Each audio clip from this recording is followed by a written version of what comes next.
программабызды андан ары улантабыз. Азыр болсо биз ошол эле стандарттык орнотулган программалардан наука жана образовательный биздин мектептеги сабак өтүү үчүн абдан керектүү программалар бар.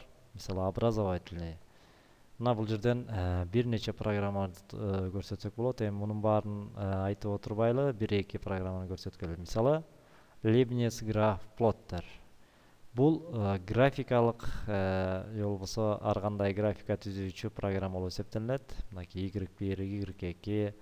Мисалы sinus x-тын графиги көрсөтүлүп турат. Бул жакта маанисин берип, эгерде мисалы косинус x-тын графигин түзгүбүз келсе, косинус кашайын ичине x дейбиз дагы, ошол эле маани болсун. Андан кийин плот. Мынакей. Бул уже косинус x-тын мааниси. Эгерде sinus x жана косинус x-тын экөөнүн графигин түзгүм келсе, анда мындай кылып коебуз. Плот. Мында эки график түзүлүп атат. Кыскасы, мынакей ушул жерге функцияларды жазуу менен бул жактан ал функциянын графиги кандай болот? Бул математика сабагында колдонуу абдан колдонууда абдан чоң мүмкүнчүлүктөргө ээ болуп эсептелет. Анткени ушул функциянын графиктерин өткөндө бул эң чоң жардамчы болуп эсептелет десек болот экен.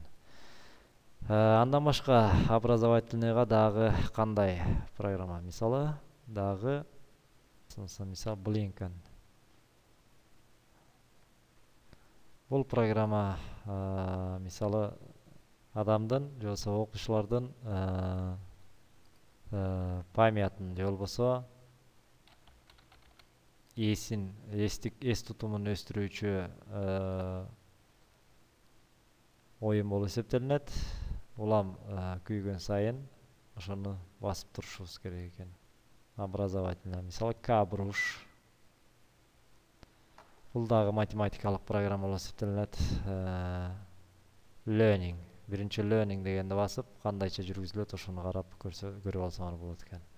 2-ден 1-ге 5-тен 3-тү кошсок канча болот? Мисалы. Мынакей берден көбөйтүп, анан кандайча бөлүнүп атат, ошону дагы көрүп алсаңар болот экен мынакей. New жана башка. Back. Эми бул жактан мынакей 3 минус 1 барабар 2 check. Correct. Бул төмөнкү класстын же баштапкы класстын балдары үчүн бөлчөк сандарды же ар кандай сандарды кошуу, кемитүүнү үйрөнүүдө абдан чоң мүмкүнчүлүктөр берүүчү программа болуп эсептелет. K-бруш.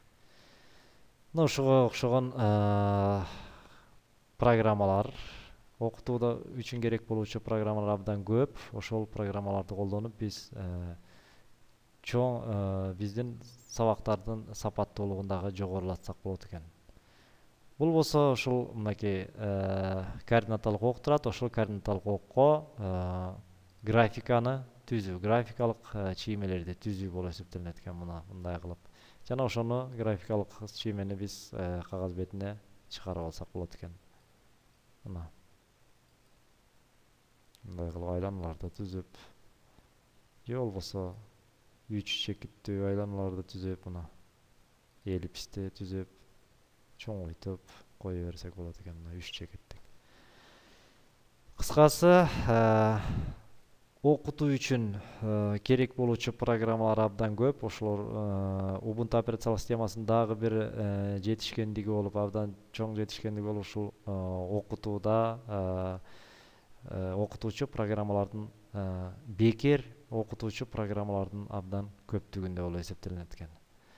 Мындан башка системалык утилиталар, стандарттык программалар жөнүндө айтсак дагы болот экен. Эми стандарттык программалар жөнүндө дагы бир кызыктуу программа бул снимок экрана деген программа бар. Ал программа боюнча эми кийинки видео сабакта кеңири түшүндүрөлү.